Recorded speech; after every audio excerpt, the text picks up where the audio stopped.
Yo, it's Guido coming at you with a Tactics Talk. Welcome back. Thanks for tuning in on this episode. It is me again in my Comet 100 Battle Challenge, and we are here on, what is this silly map? I can never remember. Cliff spawned into the south, and you can see I'm headed up towards the middle.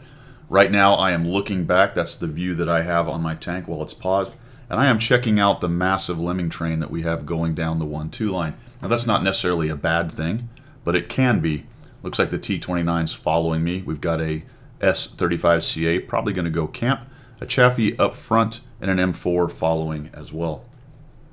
Let's talk about what it takes to be a good player. So we'll beat my own drum a little bit here, but I'm better than most, not as good as some. The question is, how do you get there?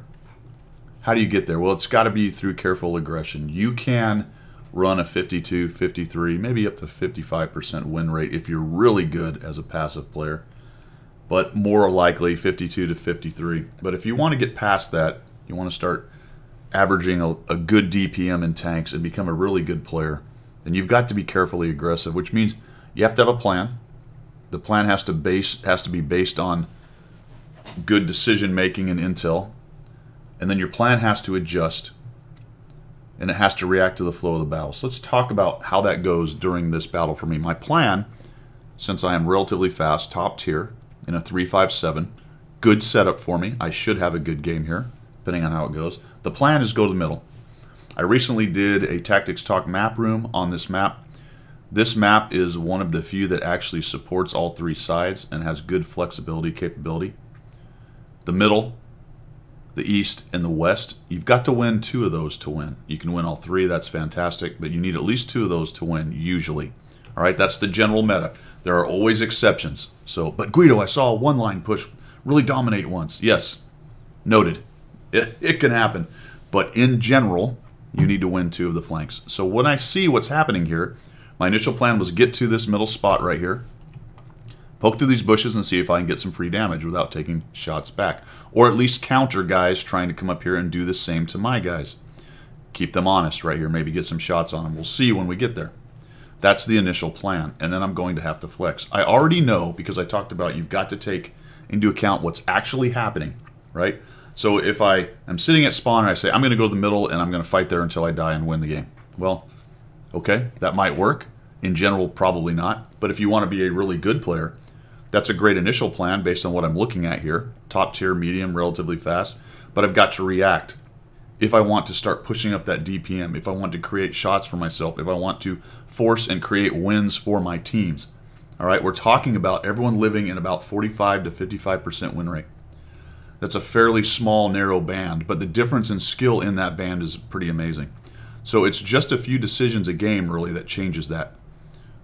Quite a few if you're talking above 55. But within that, and let's move it up. 45 is pretty low, but 48 to 55%. And if you want to even narrow it down to 48 to 52 or 53%, just a couple decisions a game in that narrow band is the difference between a 48 and a 53% player. But it's pretty massive. That's what's one of the fascinating things about this game. RNG plays into that a little bit because it hurts good players and often helps bad players more. That's just the nature of randomness in a system like this. But a couple decisions a game. So let's get going. Enough of my yapping. I'm looking back. We'll go ahead and head up here. The Chaffee stops in the bush. I don't know why, but he does. And that's a good example of what I'm talking about. There's a player who went into a forward bush and sat there. Not a very forward bush. And now he's following me. Why? Because I am the carefully aggressive player. He says, okay, I got a little cover. I'm going to follow this guy. I cannot tell you how much I get followed in this game. So there we go.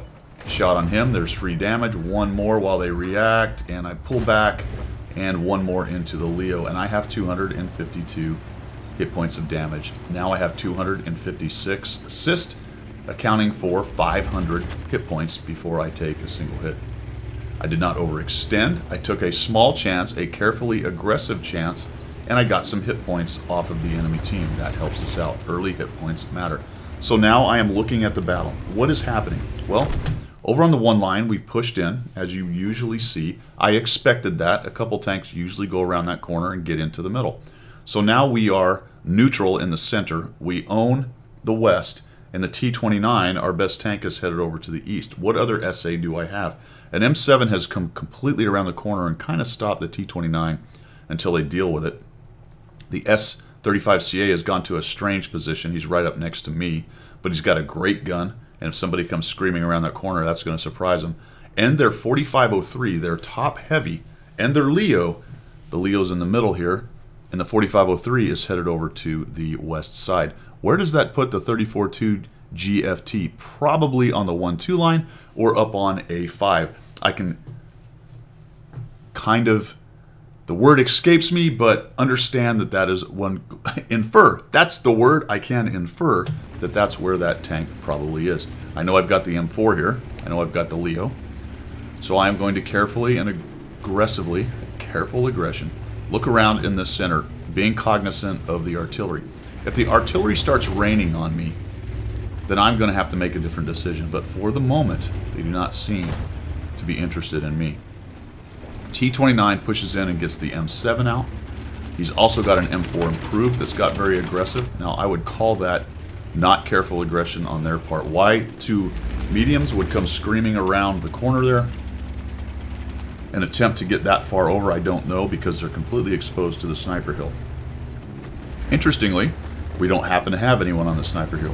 There goes the S-35CA going around the corner, and I get a little more spotting damage. Now, I have a Panzer T-25 who loses his mind and decides it's time to come get me out of here. And he may have been counting noses too. It's possible, from what he's seen, that he figures there's not much here. And if he can clear me out of here, then they own the middle, and they've won the middle, and now we've got trouble because they are able to get up the hill or flex. So he comes screaming down at me. Try to track him, doesn't really work. I don't know why. I don't want to ram.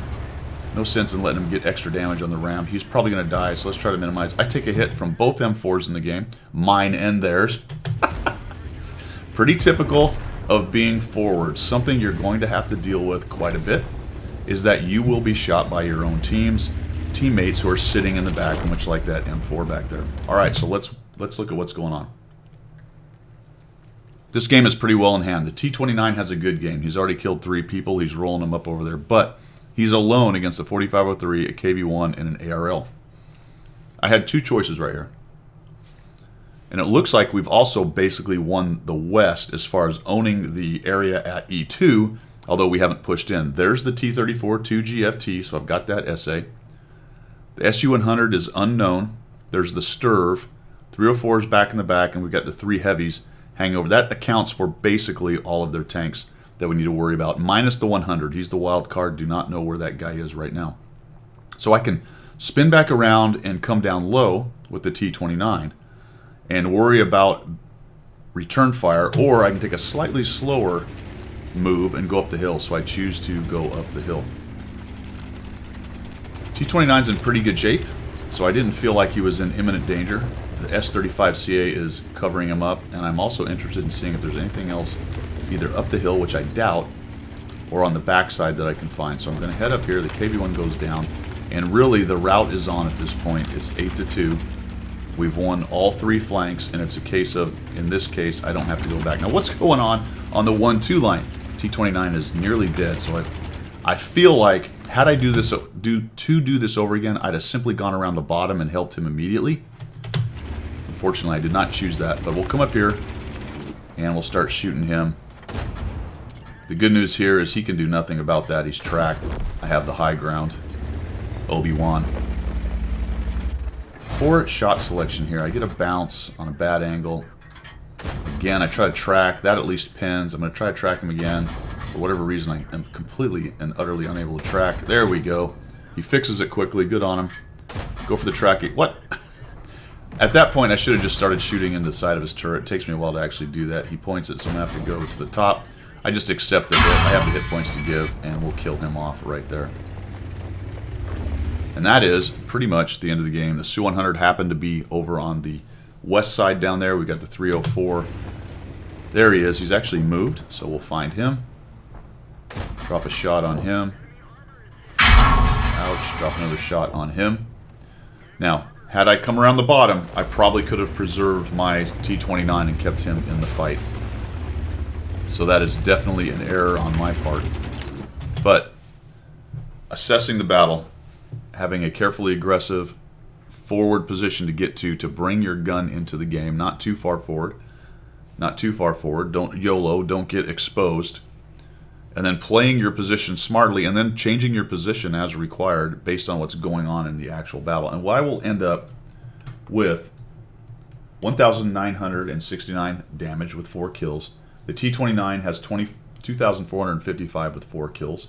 That's 8 kills between the two of us. And the T-25AT is the next highest damage dealer, our other Tier 7. He anchored the 1-2 line. He ends up with only 720 damage, and everyone is less after that. The enemy team does very little damage. As you can see, we got most of our tanks. So this was a raffle stomp, and it is quite possible I could have played much worse and still won this game. But there's also a possibility that if I'd have lost that middle point and not played it well, or simply not gone there early, and they had won it, they get a big advantage by owning that middle. Could that team have come back from this face kicking? I don't know. But if the T-29 died much earlier, that could have been a big problem, especially if they won that middle very early.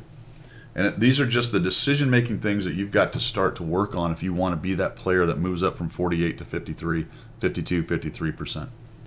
All right, guys, thanks for tuning in. I do appreciate it. As always, we will see you. Keep on supporting the channel. Later.